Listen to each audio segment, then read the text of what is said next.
começa agora o programa Vida Saudável e antes de tudo a gente reforça que por aqui seguimos todos os protocolos sanitários, mantendo a higienização das mãos, o distanciamento social e por isso nossas entrevistas seguem de forma virtual. Bom, foi registrado o primeiro caso de Covid em pet no Brasil e esse tema deve causar muita preocupação, mas o Vida Saudável vai esclarecer todas as dúvidas sobre o assunto. Por isso, conversaremos com a tutora de Dobby, um peludinho de 4 patas, para saber quais cuidados ela está adotando nessa pandemia. E também conversaremos com uma veterinária para saber quais cuidados adequados são esses. Também teremos a entrevista com o pesquisador do laboratório Laís, da UFRN, para saber qual o cenário da Covid em pet no Brasil e também aqui no Rio Grande do Norte. Tudo isso e muito mais no programa Vida Saudável, que começa agora.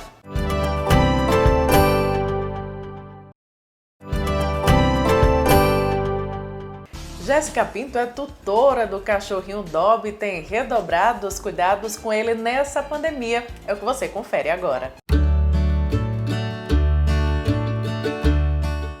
O nosso bate-papo é com Jéssica Pinto, nutricionista, tutora de Dobby de 3 aninhos de idade. Obrigada pela sua participação. Eu que agradeço, Mara. Esse tema, Covid em pet, lhe assusta um pouco? Agora que estamos mais familiarizados com o assunto Covid, né? Não tanto, mas no princípio a gente não sabia como era a transmissão realmente e se os pets poderiam pegar a doença, então era um verdadeiro cuidado aqui em casa e principalmente pensando nele, de a gente não saber nem como medicá-lo se fosse o caso. Mas agora, tomando os devidos cuidados, a gente tem uma noção de prevenção melhor, tanto para ele quanto para nós. E quais são esses cuidados que você toma com o Dobinho? No caso de a gente levar o cachorrinho para passear ou para fazer xixi, principalmente levar a aguinha dele, certo? Se ele precisar tomar água, não usar nenhum bebedouro público e nem querer pegar da rua. Mas também ficar com o cachorrinho na guia para impedir que ele vá para algum canto que esteja, não sei, vários cachorros ou muitas pessoas. E ao voltar para casa é a hora principal. Então, higienizar as patinhas dele e fazer a anasepsia até no focinho. A gente passa um paninho com uma loçãozinha de álcool 70 diluído em água comum e aí faz essa higienização nas patinhas e no focinho dele. Sempre que ele volta para casa, mesmo que ele tenha descido só para a área comum da nossa casa, mas como passa mais pessoas lá, a gente faz essa higienização. E também lavar as nossas mãos. Antes de a gente higienizar as patinhas deles, lavamos as nossas mãos e depois faz essa higienização no cachorrinho. E quando vocês chegam em casa, também tomam algum cuidado antes desse contato com o cachorrinho? Quando a gente chega em casa, a primeira coisa é tirar os sapatos, deixando na porta do lado de fora. E ao entrar em casa, a higienização das mãos, né? Lavar com água e sabão, passar o álcool 70, ou líquido ou em gel. E depois disso, a gente vai brincar com ele. É um pouco sofrido. Ele quer logo, fica assim na perna da gente, tentando subir. Mas tudo para ele não precisar e não passar por nenhum desconforto de alguma possível doença. A gente faz isso pela prevenção mesmo. Existe o isolamento, né? O distanciamento social entre as pessoas. E com o Dobby, você limitou a convivência dele com alguém, com algum familiar ou alguém próximo da sua casa que sempre passa a mão em Dobinho ou no passeio, quando as pessoas querem tocar no cachorrinho? Como eu moro em condomínio, então aqui mesmo quando eu descia para passear com ele, todo mundo quer brincar e passar a mão. Normal, certo? Mas aí com a pandemia, com tudo que está acontecendo, a gente evita e pede para as pessoas não alisarem o cachorrinho, se for o caso de chegar alguém, não passar a mão, porque, enfim, mesmo que ele não possa não transmitir para a pessoa que está fazendo isso, se a pessoa estiver contaminada, ele pode transmitir para a gente. Então, por essa precaução também, não deixe que ninguém pegue nele, que não sejam pessoas que morem com o cachorro e sempre aquele cuidado de higienizar as mãos e também as patinhas dele. Alguém da sua casa já teve Covid ou passar 2 semanas longe do cachorrinho? Você já se imaginou nessa situação? Graças a Deus, na minha casa, ninguém precisou fazer esse isolamento com ele aqui, ninguém pegou o Covid. Mas só de pensar em ficar isolada, longe dele, já dá uma aflição, porque ele é um super companheiro, mesmo ele faz tudo com a gente, comigo, com as pessoas da minha casa, então a gente não precisou passar por isso, mas se fosse o caso, com certeza, apesar do sofrimento, a gente não hesitaria em fazer isso pensando pelo bem dele, a saúde dele. Você vai sempre ao veterinário, toma outros cuidados como vacina, vermifugação? Ele já tem uma rotina de consultório normal, habitual, anual, aliás, é semestral a dele. Vai para a consulta mesmo que ele não tenha sentido nada. Vai para a consulta, faz exames de rotina, todo o calendário de vacina é feito anualmente, vermifugação e protocolo anti-carrapatos. Todo ano ele faz isso. E aí a gente aumentou esse cuidado agora para evitar que ele pudesse chegar a se contaminar com o Covid. Então, além de toda a parte clínica que já é realizada, a parte de higienização das patinhas, o banho dele semanal e também, como ele é um cachorrinho peludo, a gente optou por limitar, baixar o pelinho, deixar mais curto para facilitar a higienização e para que ele não fique mesmo sujo nessa época. E o Vida Saudável ainda não acabou. No próximo bloco falaremos muito mais sobre esse tema, Covid em Pet. Eu volto logo após o intervalo. Até já!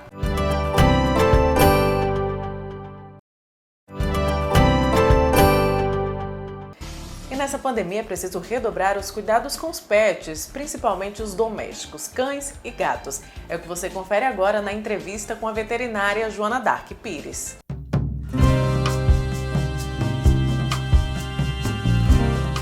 No início de outubro foi diagnosticado o primeiro pet com Covid no Brasil e Mato Grosso.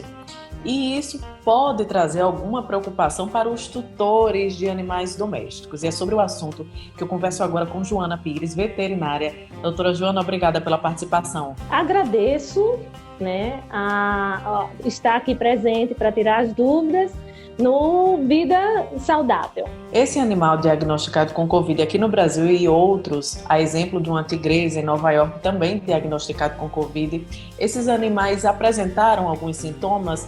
Qual é a diferença da Covid animal para Covid no humano? Os animais, os mamíferos, eles têm o coronavírus e na mutação eles desenvolvem sintomas, mas não é o Covid-19. O Covid dos animais é o Covid alfa e dos humanos o Covid beta. Mas existem algumas evidências, poucas, em animais de companhia, cães e gatos, que é o tema que nós vamos aqui estar debatendo, que em contato com pessoas positivas, esses animais foram positivos. Mas assim, pelos relatos, pelos estudos, esses animais, eles apresentaram sintomas, ou não apresentaram nenhum sintoma, ou sintomas leves. Eles foram infectados pelos humanos, não infectaram os humanos. Isso é que fique bem claro. Então, eram pessoas que estavam positivas e que estavam próximos a esses animais e foram feitos exames nos animais. Agora, já foram feitos em outros países muitos testes, muitos exames, e a casuística é muito baixa de ser encontrado um cão ou gato positivo. A senhora falou que é diferente o coronavírus animal do coronavírus humano. E esse coronavírus no animal, como é que ele pode ser combatido, erradicado e quais os possíveis sintomas? O coronavírus em cães, existe vacina, tá? A vacina, mas é o coronavírus entérico, que causa problemas digestivos, diarreias, mas a casuística é baixa, os sintomas são leves nos animais, existem outras doenças que são mais graves e que, assim, os tutores de animais precisam estarem preocupados, como é o caso da raiva, da sinomose, da parvovirose, mas só o coronavírus nos cães, eles desenvolvem sintomas leves e que são tratados e os animais ficam bem. Não é a mutação do Covid-19. Nos gatos, existe mais grave, porque eles podem desenvolver a panleucopenia felina. E essa é uma mutação do coronavírus dos gatos e é bastante grave nos gatos e também a disseminação da doença entre os gatos. E na maioria, esses animais morrem. Mas se um humano estiver infectado, se o tutor daquele pet estiver com Covid-19, quais são os cuidados que deve ter com esse animal? Afastar, tá? Porque a gente já sabe que a forma de transmissão é através do contato com as mãos, gotículas, partículas. Então, assim, para que esse animal ele não sirva de uma superfície de que outras pessoas, você tossindo ali próximo àquele animal. Então, o Covid-19 pode ficar no pelo do animal, um exemplo. Tá? Outra pessoa vem, passa a mão, uma criança passa a mão ali no pelo, leva a mão aos olhos, ao nariz, a via de transmissão do Covid. Então, quer dizer, pode ser uma transmissão dessa forma, mas não que o gato vai transmitir para o humano, não há evidências. E com relação ao passeio, nesse período de pandemia, é proibido ou pode passear com o cãozinho? Quais são os cuidados nesse passeio? Quais são os cuidados ao retornar desse passeio? A gente sabe que a contaminação do Covid-19 é através de partículas. Se ele está passeando, ele evita conversar com outras pessoas, quem está levando o animal, para que não seja também uma forma, se aquela pessoa não tiver com máscara, né, de lançar partículas no seu animal, tá? Porque seria a única forma. Então, pegar o seu animal, né? Se ele está saudável e outra pessoa que tem Covid, mas às vezes a gente sabe que tem as pessoas que são assintomáticas, pegue o animal no colo e que as mãos estejam contaminadas, pode ficar no pelame do animal. E ao retornar do passeio, qual é a melhor forma para higienizar a patinha do animal, do cãozinho? Eu sempre recomendo andar em áreas limpas, calçadas limpas, não naqueles lugares de matinhos, mas isso eu estou falando referente a outras doenças, a prevenção de outras doenças para seu pet. Se você tiver alguma suspeita, lavar com água e sabão. Eu não recomendo que use álcool gel, álcool a 70, até porque resseca muito as patinhas, pode trazer outros problemas. Se o animal for alérgico, ele vai desenvolver outros processos que vão preocupar, né, a família. E o cão e o gato, os animais domésticos, eles são membros da família. Então, assim, a gente não quer que eles fiquem doentes, né? É importante as pessoas se conscientizarem quanto a essa forma de transmissão para não acabarem abandonando os animais, até mesmo, vou pegar a Covid do animal, então vou abandonar meu animal. Isso não pode, né? Os relatos são muito poucos diante da pandemia. Então, assim, a gente não tem, são relatos. Um caso no Brasil, né, que tem se confirmado que foi encontrado o vírus, né, no gato, no pelame do gato, através de testes que foram realizados, e no mundo todo foram inúmeros trabalhos feitos, inoculações feitas, e não se tem relato que diga que o animal infectou o humano. E sim, esses casos foram acidentais, podemos dizer isso, né? Acidentais, e que o humano era positivo, a família estava positiva e foi encontrado o vírus do animal. Então é essa. Então, por que abandonar o seu animal? De jeito nenhum, tem que cuidar. Quem ama, cuida. Doutora Joana, quem quiser entrar em contato, conhecer mais sobre o seu trabalho ou esclarecer alguma dúvida, quais são os seus canais de contato? Centro Veterinário São Francisco, que fica na Avenida Romualdo Galvão, 240, no Tirol. O telefone de lá é o 3-211-5191. O meu Instagram é Joana Dark Pires _ e o e-mail é joanapires65@hotmail.com.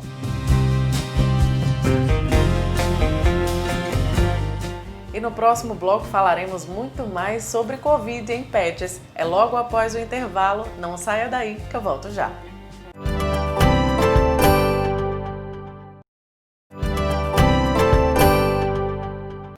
E o nosso bate-papo agora é para saber qual o cenário da Covid em pets no Brasil e no Rio Grande do Norte, além dos estudos que estão sendo desenvolvidos sobre o assunto.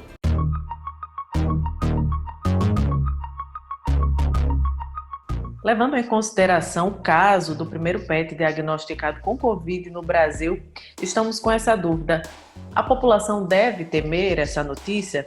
E é sobre este assunto que iremos conversar com o Dr. Ion de Andrade, pesquisador do LAIS, da UFRN, e também epidemiologista da CESAP, a Secretaria Estadual de Saúde Pública. Obrigada pela sua participação. Eu que agradeço o convite de vocês. Há o que temer quanto a esse assunto? Covid em pets? Tudo que toca a Covid precisa ser considerado de maneira muito cuidadosa. Por quê? Porque é uma doença nova e apesar da gente ter a Covid como uma prioridade da ciência já há mais de um ano, né? Praticamente um ano, o conjunto de conhecimentos sobre a doença ainda é insuficiente para a gente entender muitas dinâmicas. Portanto, é muito tentador a gente dar uma resposta negativa em relação aos PET, porque, de fato, a presença deles não tem contribuído nem positivamente nem negativamente para a difusão da doença. Já li alguns artigos que dizem que alguns PETs são capazes de contrair a doença, mas não de transmitir. Mas por que eu fiz esse preâmbulo em relação a que tudo que toca a Covid precisa ser tratado com muito cuidado? Foi divulgado pela imprensa que o governo da Dinamarca vai eliminar milhares de visons, que são roedores, que têm o pelo utilizado para alta costura, etc. Obviamente, todos sabem disso. Mas porque eles constataram uma conexão entre a mutação viral e o adoecimento desses visons. E vão matar esses visões exatamente para que eles não sejam elo de transmissão para os seres humanos. Isso é transferível para outros animais de estimação? Provavelmente não, senão nós já saberíamos, porque a epidemia passou por muitos países sem que isso em nenhum momento tenha sido assinalado como uma maneira de transmissão importante. E como é que o senhor explica essa decisão tomada pelo governo da Dinamarca quanto ao extermínio dos visons para impedir a mutação do vírus da Covid? Existe uma mutação de vírus na Europa que talvez esteja relacionada a essa explosão de casos, porque parece que esse vírus é mais contagioso do que o vírus original. E parece que eles estabeleceram uma conexão ou uma capacidade do vírus se contaminar com esse vírus. O senhor acredita que deveriam existir mais pesquisas sobre este assunto? As pesquisas elas se concentram naquela, vou chamar assim, de áreas quentes, né? Quando alguma coisa ganha relevância, aquilo é mais estudado, né? Por exemplo, as vacinas. Então, eu diria assim, que essa preocupação com os PET a menos que haja uma mudança, que a gente já esteja vendo sinais a partir da atitude que a Dinamarca está tomando, a menos que haja uma mudança, até aqui nunca mereceu maior preocupação. Quem quiser esclarecer outras dúvidas sobre o assunto, como é que faz para te encontrar? Alguma rede social do LAIS ou da CESAP? Através do LAIS, sim. Eu acho que é uma boa conexão. Nosso contato e-mail está na página do Laboratório de Inovação Tecnológica de Saúde, no site que faz o Observatório da Covid. Ali tem a equipe que acompanha os números, está com seus e-mails disponíveis. Bom, e eu me despeço por aqui. Desejo a todos uma vida mais saudável e, se puder, fique em casa. Até a próxima edição.